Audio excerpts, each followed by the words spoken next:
AIM प्रत्याशी के तौर पर शिवहर से पूर्व सांसद सीताराम सिंह के तृतीय पुत्र राणा रणजीत सिंह ने शुक्रवार को मोतिहारी स्थित समाहरणालय में शिवहर के निर्वाची पदाधिकारी सौरभ जोरवाल के समक्ष अपने नामजदगी का पर्चा दाखिल किया है। शिवहर से जदयू की तरफ से लवली आनंद व राजद की तरफ से रितु जायसवाल मैदान में है। इधर राजद के कद्दावर नेता रहे व लालू राबड़ी मंत्रिमंडल में मंत्री पद पर रहने वाले 2004 के लोकसभा चुनाव में राजद के टिकट पर जीतने वाले सीताराम सिंह के तृतीय पुत्र राणा रणजीत ने सर पर टोपी व मस्तिष्क पर चंदन लगाकर शुक्रवार को नामांकन दाखिल कर दिया है और इस तरह शिवहर के लोकसभा चुनाव के रण को दिलचस्प बना दिया है। राणा रणजीत ने अपनी जीत का दावा किया है। राणा रणजीत ने अपने समर्थकों और प्रस्तावकों के साथ मोतिहारी में पहुंचकर नामांकन दाखिल करने के साथ ही पत्रकारों से खुद बातचीत की है। आइए आप खुद सुने। एआईएमआईएम के प्रत्याशी के रूप में शिवहर संसदीय क्षेत्र से नामांकन किया है और 1 तारीख को हम लोगों ने नामांकन आशीर्वाद यात्रा निकाला था, जिसमें हम लोग लगभग सभी क्षेत्र में जाने का हम लोगों ने प्रयास किया, लोगों का गार्जियन का आशीर्वाद लिया और साथ ही साथ कई जगह गए और वहाँ शिवहर की मिट्टी उनसे जो है हम लोगों ने कर्ज के रूप में, चंदा के रूप में मांगा और उस मिट्टी से तिलक लगाया कि शिवहर के बेटे के रूप में शिवहर का जो बाकी कैंडिडेट, बाकी बड़ी पार्टियों से जो लोग आए वो दूसरे जिला के और बाहर के रहने वाले लोग, तो हम लोग शिवहर के बेटा के रूप में, एक क्षत्रिय का धर्म होता है अपनी मातृभूमि के लिए लड़ना, उसी कड़ी में हम लोगों के समाज के लोग हमारे अक़लियत के हक़ के लिए और हम लोगों ने आज नामांकन दिया है और इंशाअल्लाह बहुत अच्छा माहौल है और बड़े मार्जिन से शिवहर के बेटा होने के रूप में मुझे सबका आशीर्वाद मिल रहा है। तिलक भी लगाया है, टोपी पहना है। बिल्कुल, यही है नया बिहार, यही है नया भारत। जो जहर लोगों के दिलों में पनपता जा रहा है उसमें हमें घुस करके, अगर हिंदुओं के अंदर जहर घुसा है तो हम हिंदू को काटना होगा, मुसलमान भाइयों के अंदर किसी ने जहर डाला हो मुसलमान भाइयों को मिलकर काटना होगा। यही पहल हमारे सदर साहब जो एआईएमएम के राष्ट्रीय अध्यक्ष हैं असदुद्दीन ओवैसी साहब ने ये पहल किया और एक हिंदू के बेटा को, पहली बार किशनगंज के बाहर एक हिंदू के बेटा को मौका दिया है और इस बार सदन में अल्लाह अकबर भी होगा और जय श्री राम भी होगा। ओवैसी साहब आएंगे क्या? बिल्कुल, ओवैसी साहब का 2 प्रोग्राम लगेगा।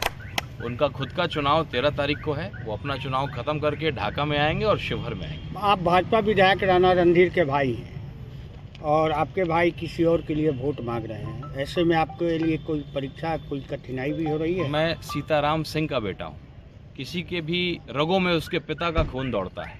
सीताराम बाबू एक पार्टी में गए, उन्होंने अपना जीवन दिया। सीताराम बाबू जहाँ भी पहुँचे उसमें अक़लियत की सबसे अहम भूमिका थी और मेरे भाई साहब जिस पार्टी में चले गए, मेरा बगीचा जो बनाया हुआ मेरे पिताजी का एक बड़ा हिस्सा छूट रहा था और वही बुनियाद को मैं अपने राजनीति का जो है पहला सीढ़ी बना करके मैं एक सेकुलर पार्टी से आया हूं और आ करके अपने पुराने परिवार को, सीताराम बाबू के परिवार को जो उनसे दूर हो रहा था, उसको समेटने आया हूं और एक बेटे का फ़र्ज़ होता है कि अपने पिता के संपत्ति को अगर बढ़ा ना सके तो कम से कम बचाए। उसी कड़ी में मैं। क्या कॉम्बिनेशन है आपका कि वोट बैंक के आधार पर आप आए हैं चुनाव मैदान में? देखिए, सबसे मजबूत कॉम्बिनेशन है कि मैं शिवहर का बेटा हूँ।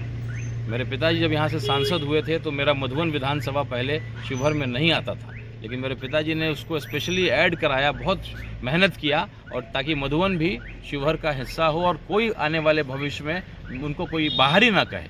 तो जो बाहर के लोग आ जाते हैं, बाहर के लोग थोप दिए जाते हैं, हमारे शिवहर की मिट्टी पंडित रघुनाथ झा की धरती है, मोतियुर रहमान साहब की धरती है, अनवारुल हक साहब की धरती है, सीताराम बाबू की धरती है। अब लगातार अपमानित हो रही है। क्या एक नेता हम पैदा नहीं कर सकते हैं? कोई बाहर का जिला आकर के हमारे परिवार का गार्जियन बनेगा? ये कतई बर्दाश्त नहीं होगा। समाज ने मुझे आगे किया है कि अगर सीताराम बाबू का बेटा नहीं लड़ेगा तो कौन लड़ेगा? अपनी मिट्टी के लिए, अपने शिवहर के सम्मान के लिए कि भाई हमारे यहाँ एक से एक नेता पैदा पहले भी हुए थे और आगे भी होंगे। अच्छा, ये बताइए, अंतिम सवाल ये है कि आपकी लड़ाई एक दबंग है, जिसको लोग दबंग कहते हैं, बाहुबली कहते हैं, वो चुनावी मैदान में है, एक रितु जायसवाल है, तो क्या मानते हैं इस बीच में अपने आप को कहाँ देखते हैं? देखिए, अब जो दौर है वो बदल गया है, लेकिन जो कुछ पुराने लोग हैं उन्होंने अपने सॉफ्टवेयर को आज भी अपग्रेड नहीं किया है और आप तो यहीं चुनाव और डीएम कार्यालय में हैं, चुनाव आयोग के कार्यालय में भी सबका नॉमिनेशन होगा तो सब में देखिएगा कुछ ना कुछ क्रिमिनल रिकॉर्ड आपको नज़र आएगा, लेकिन आपके शिवहर के बेटा में नो क्रिमिनल रिकॉर्ड लिखा हुआ आएगा। MBA किया, मार्केटिंग से और इंजीनियरिंग किया, बाहर में बेरोजगारी किस तरह का है उसको भी देखा नज़दीक से। और जो हमारे लोग हैं, खास करके जो बिहार का पलायन, आज अगर पूरे देश में अगर बैग बनता होगा, लेदर बैग या जो स्कूल बैग, वो शिवहर संसदीय क्षेत्र का व्यक्ति कारीगर 50% जो है पूरे देश का बैग बना रहा है। तो बाहर भी जो पलायन करके मुंबई में, गुजरात में, दिल्ली में ऐसे जितने भी भाई हैं, सब लोग आकर के चुनाव लड़ने जा रहे हैं। उन्होंने मुझे आगे किया है। ये लड़ाई उनकी लड़ाई है, लड़ाई राणा रंजीत की नहीं है। अच्छा, ये एक अंतिम सवाल ये है कि क्या सपना देखे हैं शिवहर के? शिवहर के लिए सपना देखा है कि आज शिवहर सबसे पिछड़ा जिला में से है। रघुनाथ झा जी ने जब इस जिले की स्थापना की तो उनका सपना था कि जिला जो है सबसे सुंदर, सबसे खूबसूरत, माँ जानकी के बगल का जो है जिला है, इतना खूबसूरत जिला है, इसको बनाएंगे। लेकिन लोगों ने इसको केवल इस्तेमाल किया। सीताराम बाबू थे तो उन्होंने रेल की बात कही।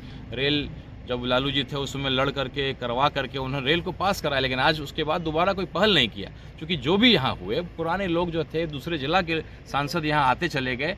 और आज भी जो है गिद्ध की तरह शिवहर संसदीय क्षेत्र को वो देखते हैं कि भाई सबसे आसान है, कोई बाहरी को टिकट दे दो, वो जीत के चला जाता है।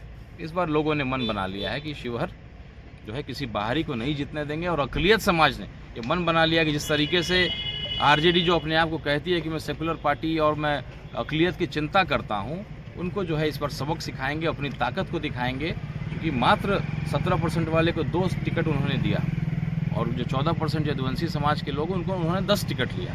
साबुद्दीन साहब जैसे व्यक्ति को जब उन्होंने नहीं कद्र किया तो क्या किसी की चिंता वो करेंगे। लोगों ने मान लिया है, देख लिया है, समझ लिया है। एक बार जवाब देंगे करारा, ताकि अगले विधानसभा में अक़लियत की चिंता करते अधिक से अधिक विधायक को टिकट मिले।